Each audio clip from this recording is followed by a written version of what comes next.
Hi, it's Huck. And for all you young people out there, congratulations on another school year completed and a whole new summer to enjoy.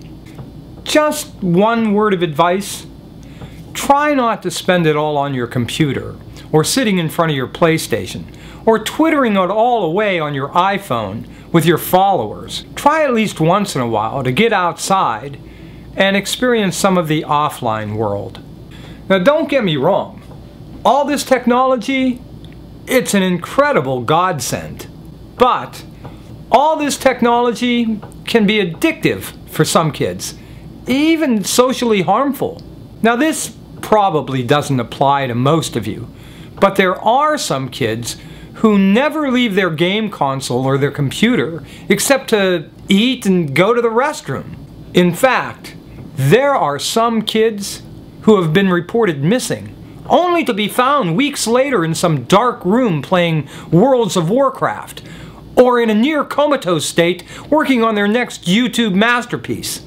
And it doesn't help that for some kids, the outside world can be a little scary. For those of you whose fashion or interests or obsession clearly places you outside the mainstream, let's face it, the online world can be a haven, a place for you to escape the reality of bullies and crackheads and jocks and whatever other nasties the real world can throw at you. But sooner or later, you have to face it. I know, I speak from experience. When I was 14 and in high school, I had a kind of geeky nerd side to my life. While I was never the type to carry an armload of books around, I did always seem to manage to get the highest scores on my English tests and final exams. I joined chess club. I read books just for fun.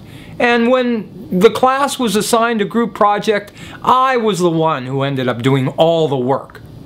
I was in all the school musicals and even sang in the choir. In fact, I remember the day my voice changed in my freshman year. A couple of the older boys in the bass section, I guess they were worried that my cracking voice was going to ruin the big spring concert that year.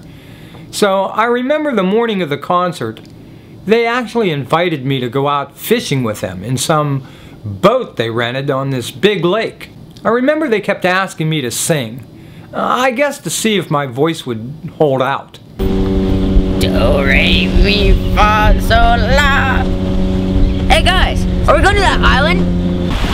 Hey, what's all the rope for? Guys, we're going. Don't leave me here.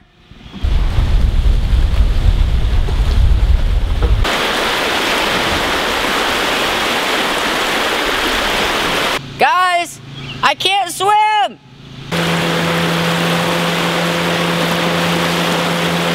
I missed that concert. But on the bright side, I did learn how to swim really well. That was the nerd side of my life, but I didn't really fit into any easy category. I was one of those weird kids who had a lot of crossover interests.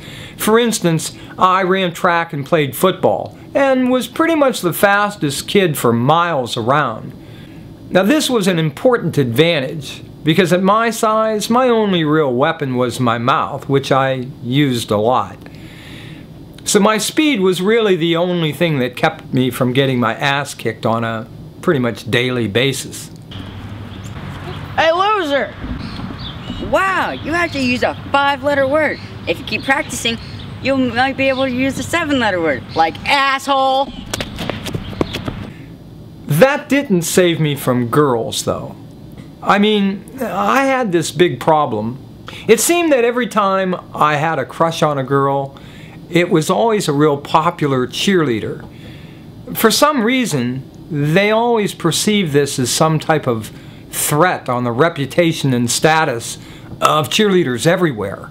Now, you can't hit a girl, and it's embarrassing to run from them. So, well, things didn't always go so well.